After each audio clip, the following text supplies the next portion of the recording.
The title of this roundtable is almost the one printed in the schedule. The Middle East, New Political Eras, Old Complications. There is only one mistake, however. In the original version, the title ended with a question mark that seems to have been omitted somewhere along the printing procedures of the schedule. So let me read it correctly. The Middle East, New Political Eras, Old Complications. That's the way it ends with a question mark. The answers will be given, at least partly, by Professor Alexander Bligh. Professor Alexander Bligh is acting dean of the Faculty of Social Sciences and Humanities and director of the Middle East Research Center at Eyal University. He was the founder and first chair of the Department of Political Science and Middle Eastern Studies at Eyal University. He served as a visiting professor at Columbia University, University of Toronto, University of Notre Dame, Liberty University, and others. Whoa. And he is author of several books. And we have Alexander Bligh, and we have Dr. Bosmat Yefet, who specializes in modern Egypt. Bosmat Yefet is a research fellow at the Middle Eastern Research Center and teaches at the Department of Israel and Middle Eastern Studies at the Eyal University, and she is also an author of several books in her field. And we have Dr. Ronen Cohen, who specializes in Iranian studies, and he's the most important person here because he's the head of my department, so I have to be very gentle with him. And we all come from the same department, as you may have guessed, though personally, I'm the one who is no Orientalist. I do political science and Israeli studies. I was brought up in Israel during the 1960s, and as a kid, I always knew the popular Israeli mantra, we are small people encircled by strong enemies. This point of view went along with an attitude based on centuries-old experience of pogroms in East Europe, where the concept was that the whole world was against us. That's how it might have started. The name of this approach is the siege mentality, and it was typical for Israel throughout its first 25 years. Now, the fact that Israeli society was dominated by a collective fear does not imply that Israel was not under existential threat. As Henry Kissinger once quoted Delmore Schwartz, even paranoids have enemies. And yet, the world was changing, and the tremendous changes in the Middle East were overwhelmingly dynamic. The late 1970s marked a farewell to arms with Anwar Sadat's visit to Jerusalem and the first peace agreement with an Arab state. During the 1980s, again, war became central to Israeli society, but it was a different war.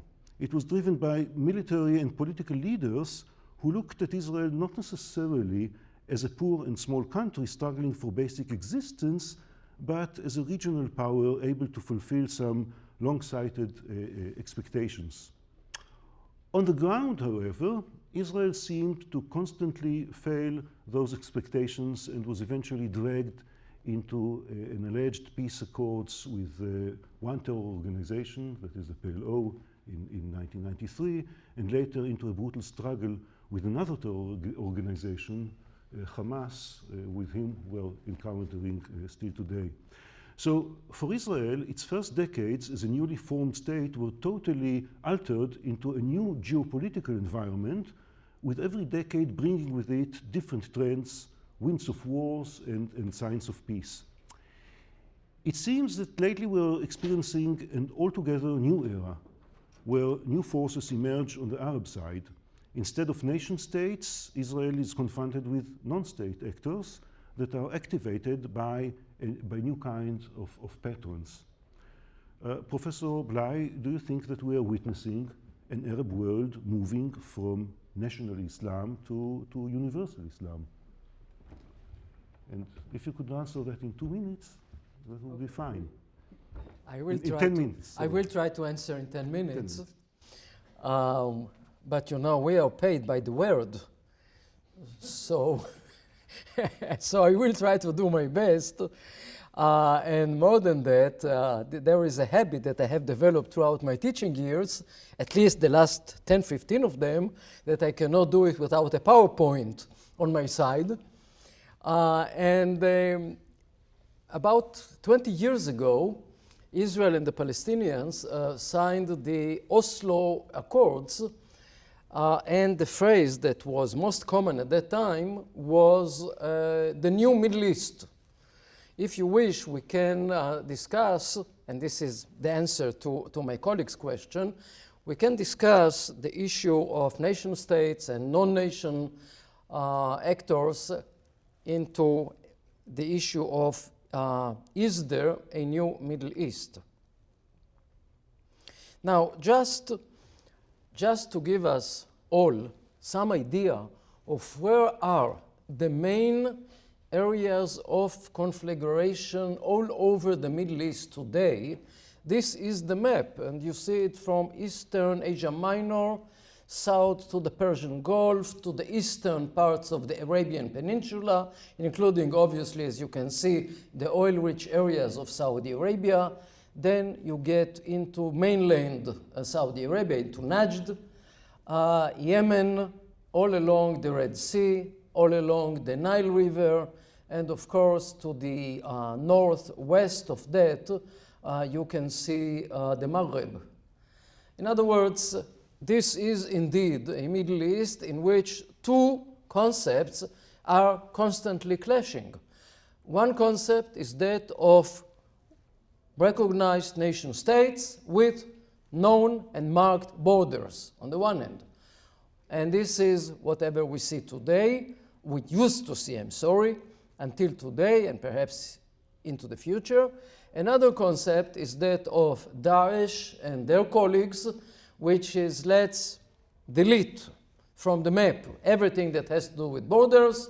Let's go back to the Prophet of the Nabi sallallahu alaihi wasallam, and this would be the new Muslim Ummah. So these are the front lines today between two concepts. But what I would suggest in answering my colleague is that we are now in the fourth stage of the political history of the Middle East. And to be totally fair to the audience, let me say that that was the topic of my presentation here at ASMEA 3 years ago. In the meantime, of course, we have seen the new Middle East unfolding in front of us. And that presentation served as the foundations for an article which is going to be published in December, late December, in the Journal of Middle East and Africa, which is obviously the Journal of ASMEA. And what I would like to do today is to go even further than the article and to share with you some ideas about what would come next. So the Middle East, in my own humble opinion, can be described in 4 chunks of history, or 4 blocks, if you wish. One is 1517 to 1917, which all of us would agree can also be described as 1876 to 1917, 1876 being obviously the Ottoman Constitution. And what we see here is first that the issue against the Ottomans is how dare you adopt a constitution, a secular instrument, and then as it turned out, it became sort of a Muslim-Arab issue, giving rise to the Arab national movement under the Hashemites and so on and so forth. I will not get to that. In any case, the Pan-Arab movement, which is the offspring of whatever we saw there, led the Arab world, or the Arabs living in the Middle East, into World War I, hoping very much to come out as one united Arabistan, which, as we all know, did not materialize. And I think that the title to that period would be The Failure of Islam as a Uniting Force. Islam, Pan-Arabism together could not provide the goods. And then we entered the second stage, 1917, 1967. Pan-Arabism and its demise, and the early state nationalism. But as we all know, the last hooray of Arab nationalism came, or Pan-Arabism, came from President Nasser. Some people tried to imitate him, but to no avail. And eventually, we see in 1967, which is another watershed line in the Middle East, that the idea of a nation state becomes not only acceptable de facto, but also very legitimate. And indeed, 1967 to 2011, we see the phenomenon of state nationalism, each and every country pursuing its own interests. But here again, state nationalism, or the Arab nation state, failed in the most important directive of an independent country, providing bread to the people.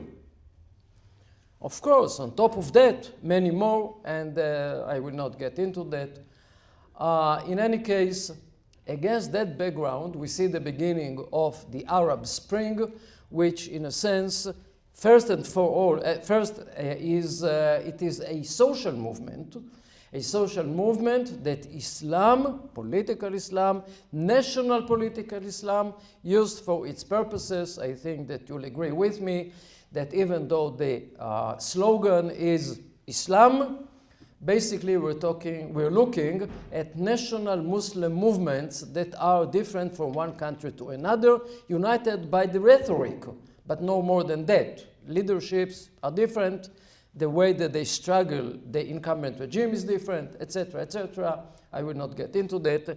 In any case, if I had to put my bet on how long will it take, where it would lead the Middle East, with only history on my side, let me try and suggest that we're now living in the beginning of the fourth stage of the Middle Eastern political history, a stage that, like all previous stages, might take 40, 50 years.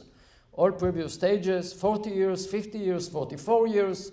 So probably we're looking at a long process, a process in which we're going to see a major clash, a major competition between Islam and nationalism, between the concept of Ummah Islamiyya, min al-Muhit ila al-Khalig, something that we have not heard for a generation, but please note that I'm using Ummah Islamiyya with that term, which is definitely not Muslim, min al-Muhit ila al-Khalig. And after that, of course, the issue of nation states, how much would they stand to that new national wave of Islam? And with that, I hope that I did not give you any answers to the question of my colleague, but I just tried to raise many more questions. Thank you, Alex. If it weren't for the PowerPoint, they might have thought that it was all spontaneous, but you ruined it. Bosmat, there was decades ago, there was a book named All Quiet on the Western Front. Actually, it was about the First World War. It has nothing to do with us, but I'm using the words All Quiet on the Western Front. What happens on our Western Front? What happens in Egypt? Okay, if Professor Bligh was talking about the new Middle East, I will talk about the old Egypt, the old same old order. Because this integration of the states, similar to what we are witnessing in Syria, Iraq, Libya, and other states that which were hit by the storm of the Arab Spring, wasn't much relevant to the Egyptian case. Although Egypt experienced enormous upheavals since 2011, the breakdown of the Egyptian state was not a valid option, not only because Egypt is a homogeneous state religiously and ethnically, or because of its special history as a distinct functioning political entity that wasn't created by the West, but also because of the special political constellation within Egypt, power centers, what we call the deep states, and strategies of the ruling elite, especially the current crisis discourse and the revival of the conservative nationalism, the old nationalism, as tools which are used by the current ruling elite to legitimize the return of the old order, meaning the return of authoritarianism, and that maybe I will have opportunity later to evolve in this issue. Egypt is experiencing political fragmentation, okay, which is closely linked to the definition of Egypt's nationalism and the character of the state. Indeed, a crisis which has enormous implications for the social cohesion and the state stability, and necessarily on limiting the prospect for the establishment of democracy in the future. And the division is not just between Islamists and what we consider as secular forces, but also between those who strive for democratic states respecting human rights, what they call, what they define as civil state, and those who are willing to sacrifice part of their rights for a stable and strong and stable Egypt. So it's more complicated than Islamist and secular forces. And despite that, we have to see this identity crisis within the larger historical context, this struggle over the authentic identity, national identity, is not a new phenomenon, and it is definitely not a result of the Arab Spring. In fact, the struggle over identity has been an inseparable part of the Egyptian reality for more than a century, since the rise of the idea of the Egyptian nationalism in the late 19th century. And this struggle over identity rose, especially after the revolution, mainly because it has allowed various forces to compete for their interpretation, for this particular interpretation. But as I mentioned before, this identity crisis has limited effects on the actual integration of Egypt as a state. And having said that, I don't want to downplay the importance and the influence of the political and economic crises in Egypt, which are evident in many levels. First and foremost, in the economic sphere. Since 2011, political instability has affected the Egyptian economy, and I won't elaborate on this issue. We all know the deep economic troubles of Egypt. But regionally, the civil strife and sectarian war in Syria and Libya and Yemen and Iraq are relevant to Egypt because Egypt is being threatened by the same forces, especially in Sinai. And Egypt is faced with the Sinai militant insurgency. The most active group is Ansar Bayt al-Maqdis, which according to recent sources is in close contact with the ISIS.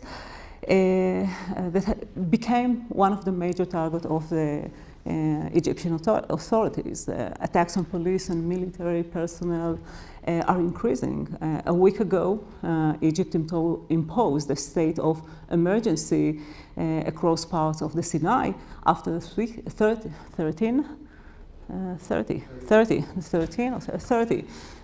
soldiers were killed by a roadside bomb.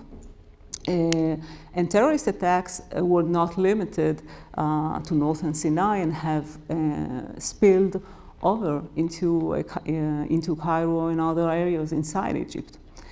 In the face of all these challenges, al-Sisi cultivates Egypt's image of stability, which is in marked contrast to the instability in the Arab region, the rise of Islamist terrorists, and the political disintegration. One of Sisi's main slogan is Misr lan taskut, Egypt will not fall. He uses it when he wants to emphasize the different situation in Egypt in contrast to the disintegration of other states in the Arab world, which fell victim to the various forms of civil strife. And this motive of stability and the need to maintain this stability, okay, is an important tool in order to legitimize its rule. But at the same time, and I will finish with that, along with the discourse of stability, Al-Sisi is promoting a crisis-based discourse intended to lower expectation, and maybe I will have an opportunity later to avoid these issues. You will. Thank you, Bosmat. Dr. Ronen Cohen, there is one dominant yet undeciphered player in the Middle Eastern playground, the Iranian one. With all the changing systems in the Middle East, and with a limit of 10 minutes, could you tell us what the heck do the Iranians want? Good question, Eyal. Thank you. I'll try to give good answers as well. I must thank Professor Ledvak for doing me most of the work, so I will summarize it. That's why we invited you. I just summarize it or entitled this question like playing chess, but Iran with poker face. You know, everyone here know what is poker and what is chess. Try to play it both. So Iran doing the same. She is playing chess with the West, but frankly with poker face. So I'm trying to say that while Russia is gaining its old power against the West, Iran is looking around with mere satisfaction due to a new situation. Currently, Iran is under internal debate. That's it most important for us to understand that Iran has internal debate about how to treat against the West. Should they cooperate or give a very tough stand against the West? And this debate it's about its near and far future. Whether she need to use this new situation in order to strengthen its allies, Syria and Hezbollah, or should she create new strategy regarding its relation with the West? All in all, Iran plays the role of being courted, and that in order to increase its value and opportunities. That's the game. Once you in low position, Iran says, why to sell tomatoes in $2? Let's sell it in $10. You increase its values once she has no the right to do so. What Iran will do and how she will act, it is only depends on how the other players will act. In this regard, Iran is in its final edge before the negotiations on November 24th next month. Iran will stand in front of new reality as the Geneva's 5&1 extension of 6 months will be over. Rafsanjani, the leader of the pragmatic camp in Iran, who is actually the Iranian negotiator with the American administrations, is enforcing the USA to achieve a whole nuclear agreement with Iran by the accord of Iran and not of the West. It seems that he unable to do so, as Obama's government or administration has no real achievement against Iran in particular, but in the US, in the Middle East in general. This pressure of the pragmatic camp of Iran against the USA has two basic lines which both give the Iranians' attitude toward the USA. The first is to tempt the USA government to accept Iran's stand in the negotiation, and in turn, Iran will help the USA to resolve other conflicts in the Middle East. There are too many of them in the Middle East, as you know, especially the war against the IS. It's not ISIS anymore, it's IS, it's Islamic State. It's not limited to Iraq or Syria. and maybe also to a reconciliation with the USA. The second, a threat from Iran that if their stand will not be recognized, the ideological camp, the radicals in Iran will take over, and that will increase the hostility with the USA that is already in a high rank in Iran.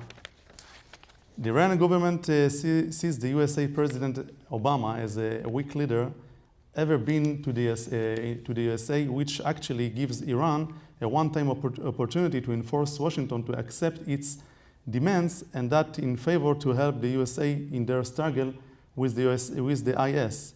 That is amazingly one of the Iranian ways to turn the table against the USA and to enforce us to accept Iran's terms and not the 5-1 terms.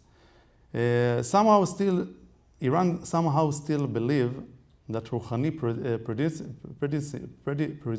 presidency is most welcome held to the West, and tries to threaten the West that if the West will achieve an agreement with this moderate government, it will be impossible under other government as it was during Ahmadinejad term.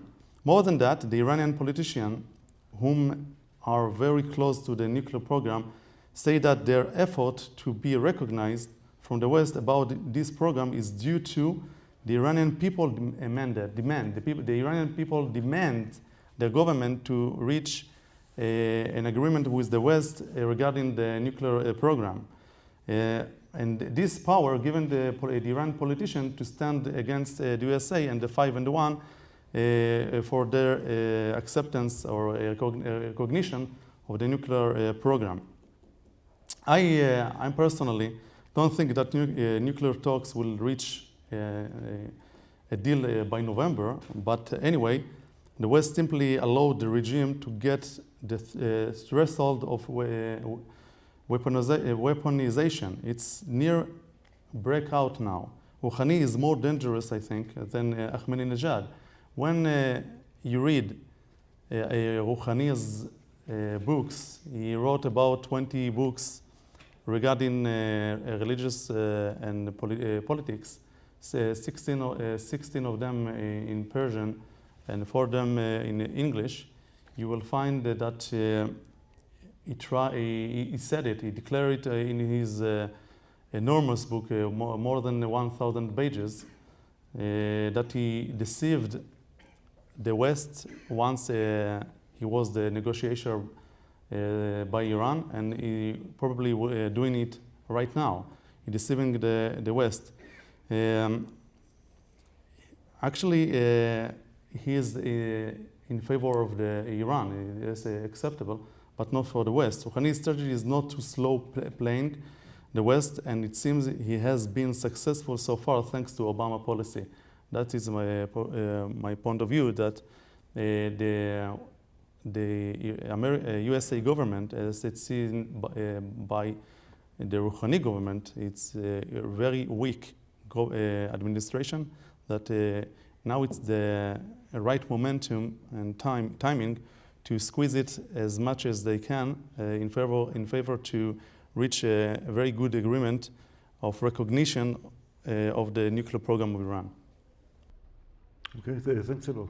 Thanks a lot. We'll come back to Iran a little later. I'm hopping back to Egypt. In April 2012, we in Eyal, we had an academic conference in our department, and we invited as one of the speakers, Professor Moshe Sharon. Sharon, who was no youngster, probably close to his 80s, am I right?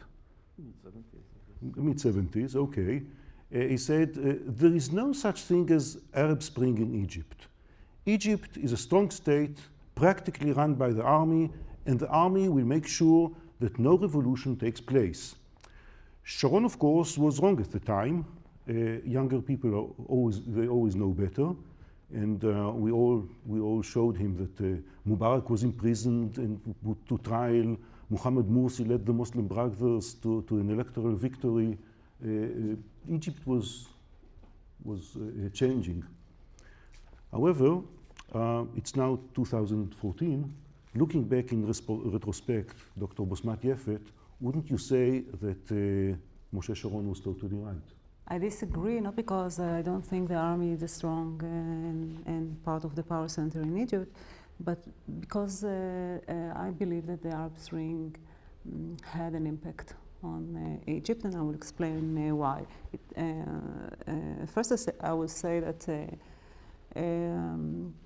Al-Sisi consolidates his power through repressive and familiar methods, or familiar authoritarian methods. It will not be exaggeration to say that the authoritarian regime under Al-Sisi is even more restrictive than the one that prevailed in Mubarak's era. It will not be exaggeration. But not only because of the extent of the restrictions of freedom, but because Al-Sisi version of authoritarian endorsed by many forces which are convinced that this is the only way to save Egypt from chaos. His oppression is not only directed against Islamists, but towards all opposition forces, especially against the young revolutionaries. However,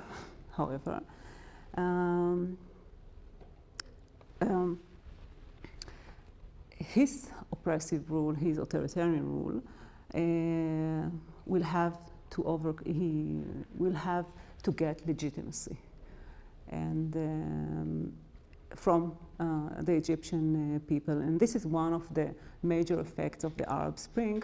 Maybe not the promotion of democracy, and especially not the Western democracy.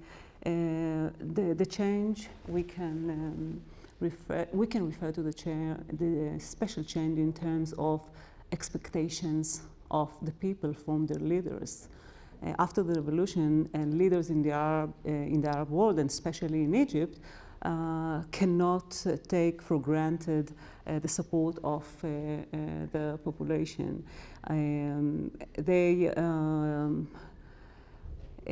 Because the restoration of the old order, the authoritarian regime, provides only a veneer of stability because it depends on the fulfillment of the Egyptian expectation regarding economy and security and so on. Until now, Sisi has failed to base his new regime on broad political alliances that will enable him to divide responsibility for the fulfillment of the Egyptian expectation. Actually, he takes all the responsibility on his own shoulders. He has not invested in any of the existing political parties, even those that support him, and actually, it is one of his problems. Neglecting the need to build a political system will be one of the major weaknesses of this old new regime, at least for the future. Although Sisi opponents are more fragmented than the regime, the 2000 revolution did leave a mark on Egyptian mind. If certain economic and security demands will not be met, the Egyptian people will go to the street, especially the young generation that have learned that they have rights and that the government has responsibility to meet those demands. Ignoring the Egyptian people isn't an option anymore. And this is the only impact of the Arab Spring. Not bringing democracy, but changing expectation, and that's it. That's quite a lot. Thanks, Bosmat. There is a conspiracy theory that Prime Minister Benjamin Netanyahu propels the Iranian nuclear threat in order to clear the table from domestic Israeli social problems, such as the rising prices of apartments. Others along this line of thought suggest that by enlarging the Iranian threat, the Israeli Prime Minister is trying to manipulate Obama's administration into neglecting the Palestinian issue. Dr. Ronen Cohen, I know we've heard Professor Litvak, but I would like to know your personal opinion. Should Israel really fear from an Iranian threat, or maybe it's not even about us? Well, it's not popular in Israel to say that Iran is not threatening Israel. So That's why we ran away to Washington. that's why I came to here to say that. But Iran is not need any nuclear weapon to wipe Israel on the map. Actually, I don't believe that Iran threaten Israel by nuclear means. It's very easy to make any calculation about the new generation in Iran. Once 50% of the new generation that was born after the Islamic Revolution will find about 35 million people, and if we divide it into men and women, we'll find 17 million and a half men and women. And if we take the ages between 16 to 25, we'll find about 9 million Iranian. And if we will take only the fighters, the one who want to be combatant, so it's about 3 million people that if we put a weapon, rifles in their hands, they can conquer the Middle East easily. They don't need any nuclear weapon. But if we take physicians, physicists calculation, they would say that if Iran will blow Israel by 10, 20 nuclear bombs, so about 100,000 people Israeli will die. It's not wiped Israel on the map. So it's a very bad situation for all the sides. But in general, I'm not afraid of Iran threaten to wipe Israel. But actually, you here in the USA must be afraid, as you should ask yourself why Iran need long-range missiles as 15,000 miles or more than that. Why they need a long-range missiles? Israel is only 1,000 miles from Israel, not 15 miles, 1,000 miles from Israel. So taking Netanyahu's word that Iran will raise Israel and put $12 billion practicing the Air Force to fight the nuclear program of Iran, it's kind of misleading the country for his own conclusions. Iran's big 80 times from Israel. There are not only Osirak in Iraq, like Tammuz, Iraq, one site. Iran has 23 sites of nuclear program. So if Israel will take all her air force to fight Iran, so it can cover only probably 3 or 4 times of Israel, but not 80 times of Israel in Iran. So the real threat of Israel, it's not Iran, I think, but it's Iran proxies, as Hezbollah, Hamas, and the Palestinian resistance forces. That's, as you know, the last summer, you and I were recruited to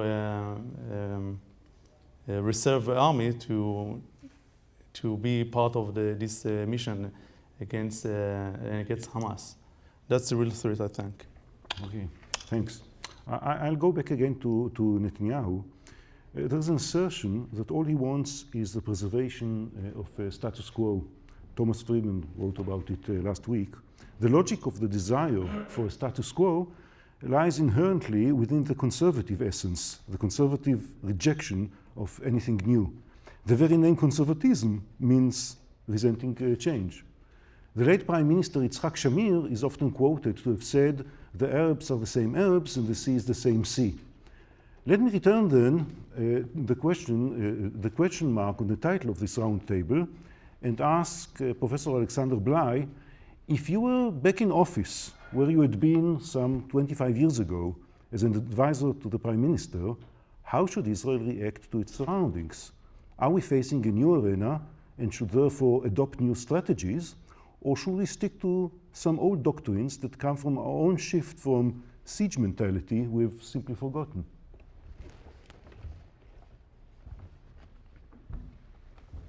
Well, for some reason I was prepared for your questions. You're winning again. And let me answer them by bullet points. First, the good news. Israel is no more under the threat, in my own humble opinion, of course, of being attacked by regular Arab armies, because we are witnessing the defragmentation of the Arab world. In other words, in the past, Israelis used to say, what would happen if Egypt would attack Israel? I do not see that happening. What would see if Syria, Iraq, etc.? Same response. More than that, Israel used to speak about the menace of one united Arab front against Israel. Again, not in our lifetime the way it looks today. More than that, the new situation in the Middle East, in which we are fighting, or we are confronting, to be more precise, we are confronting subnational actors. This situation bears with it the potential of a unprecedented coalition of pro-US nation states led by Israel. And more than that, if I was asked by my colleague, Dr. Lewin, to speak which countries would be on our common agenda in the coming months and perhaps in the few coming years, I would have said Saudi Arabia and Jordan. Saudi Arabia because of the succession issue, which is about to outbreak very soon, and because of their confrontation and their fears concerning the Iranian A-bomb or potential Iraqi A-bomb. And then, of course, we have Jordan, which is really the linchpin that holds the Middle East together. And the King of Jordan is free, of course, to voice whatever he wants regarding Israel and Jerusalem, but basically, we are the insurance agents that sold him his life insurance policy. And of course, Egypt and the current regime in Egypt, that is the anti-Muslim Brotherhood regime, again, has already demonstrated their adherence to the peace treaty with Israel whenever it came to the issue of Hamas last summer. In other words, what we see today is a sort of an under-the-table approach between Israel and its neighbors. Under the table because, as we can all understand, the custodian of the holy places would never say publicly, we are for Israel. No way. But definitely they are for Israel. And if you take out of the equation Dubai and Qatar, then of course you will see that most of the Persian Gulf principalities, and to some extent even Qatar, count on Israel to a very large extent. So from a diplomatic point of view, I do see a really bright regional future for Israel. Of course, as you have just noticed, I'm saying no word whatsoever about the Palestinian issue. The Palestinian issue has been with us since 1967. I believe that it would outlive all of us. Because there is no way, and don't believe whatever you hear all around, there is no way that a two-state solution would be implemented that would be a grave threat and danger to the very existence of Israel. They do not need an Iranian nuclear bomb. What they need to do is just to use mortar shells in the direction of our airport or whatever you wish. I personally can share with you, I live in a small community in the northwest part of Israel, which is 8 miles from the green line or the borderline of not a Palestinian state to the sea, 8 miles. And we live about 6 miles from that imaginary line and 2 miles to the sea. This is it. This is it. And we saw in the protective edge operation that a major part of Israel was within the range of missiles. They would not need missiles to hit at us from Judea and Samaria. And therefore, I think that it's advisable to speak about a two-state solution. It's okay. Everyone would like that slogan, but no way. No way, it would never happen. If it happens, you can mark Israel off the map. As simple as that. Unless, of course, you believe that the Palestinian leaders would transform into peace doves and they would start to sing Hatikva and salute the Israeli flag. Well, excuse me, I cannot see that happening. And more than that, we have to remember, and this is one of the reasons that some governments are trying to press Israel today. Within 2 years, as it looks now, Israel is going to get independent in terms of energy resources. We already signed agreements for the sale of natural gas to Jordan and to Egypt, which indeed is really turning the tables over, because until during the beginning of the Arab Spring or the riots in Egypt, the Muslims, the radical Muslims in the Sinai used to bomb the line that supplied us with natural gas. Now we're selling them and we're selling the Jordanians, and I believe, or I will not be surprised if we will very soon hear about some sort of an agreement between Israel and Russia. Not Ukraine, Russia.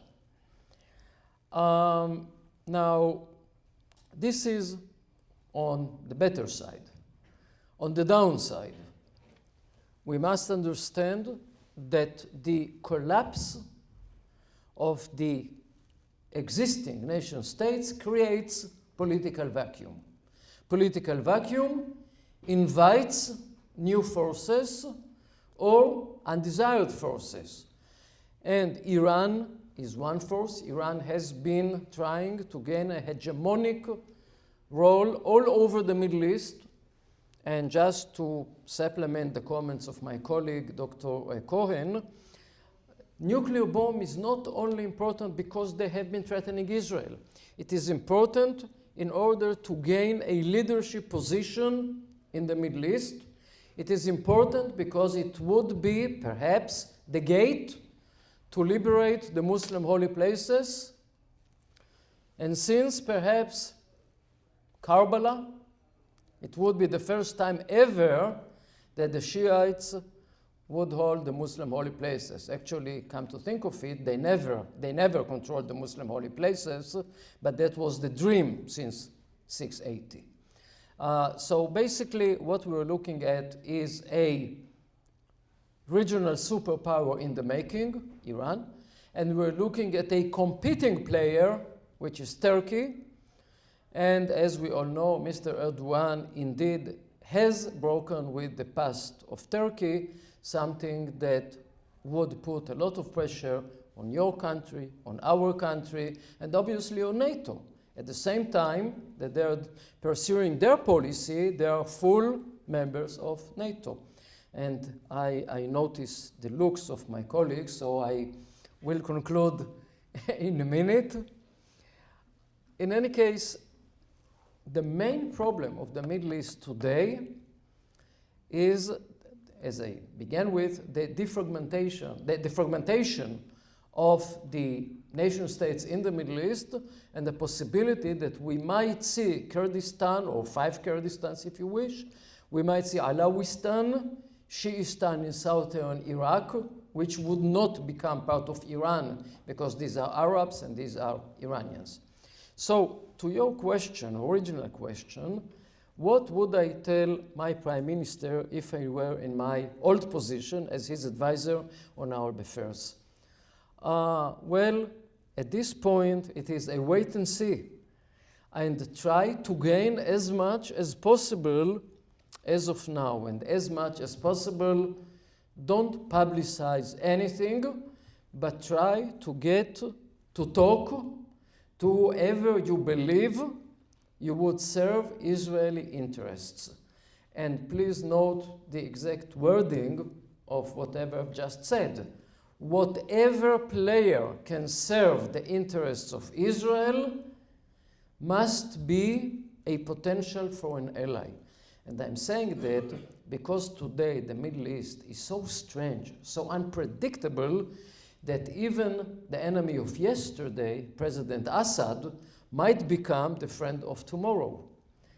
Same regarding other forces all over the Middle East. So do not rule anything. The key, in my own humble opinion, Saudi Arabia. Thank you. Okay, so as I've mentioned before, we all come from the same department in Eyal University. So for reasons of my personal safety, I agree with all my colleagues. And I want to thank the audience in this stage for having tolerated us. I want to thank Professor Alexander Bligh, Dr. Bosmat Yefet, Dr. Ronen Cohen, and the organizers of this conference who found the appropriate slot of time for this roundtable. And I found out that this was no easy task. So thank you all. Thank you.